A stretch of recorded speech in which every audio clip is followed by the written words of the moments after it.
గ్రామాల్లోనే జీవిస్తుంది అని. అదిగో పల్లెల్లో ఉన్న తల్లుల పిల్లల కోసం ఆనరబుల్ సీఎం ఇప్పుడు యంగ్ ఇండియా ఇంటిగ్రేటెడ్ స్కూల్ను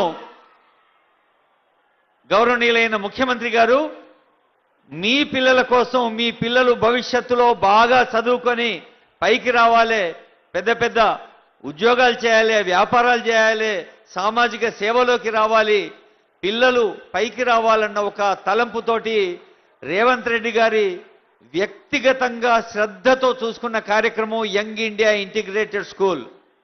ఒకసారి మీరు ఈ స్క్రీన్ల మీద చూడండి. అదిగో మన వేద పండితులు సార్కి బొట్టు పెట్టి ఆశీర్వచనం ఇచ్చారు. ఆనరబుల్ సీఎం గారు, ఆనరబుల్ R&B మినిస్టర్ గారు, ఆనరబుల్ సివిల్ సప్లైస్ మినిస్టర్ గారు, జిల్లా ఇన్ఛార్జి మంత్రి, మన స్థానిక శాసనసభ్యులు బిఎల్ఆర్ గారు, ఎమ్మెల్సీ గారు అందరూ పాల్గొంటున్నారు. ఒక్కసారి అక్కడ పరదాలోనే మీరు చప్పట్లు కొట్టాలి, సార్కి వినిపిస్తుంది. Young India integrated school, Telangana youngest స్టేట్లో యంగ్ ఇండియా స్కూల్.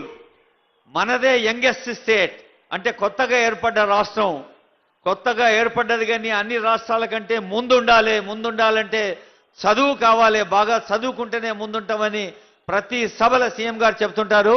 ఇప్పుడు మనం అందరం ప్రేమగా సీఎం గారికి స్వాగతం పలికే సమయం. గౌరవనీయులైన ముఖ్యమంత్రి గారు కొద్దిసేపట్లోనే వేదిక పైకి వెంచేస్తారు.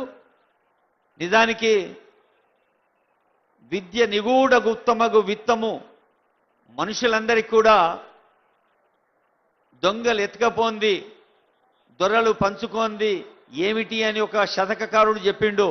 యంగ్ ఇండియా సమీకృత గురుకుల పాఠశాల నిర్మాణం అయినాక అక్కడ వ్యక్తిత్వ నిర్మాణం జరుగుతుంది.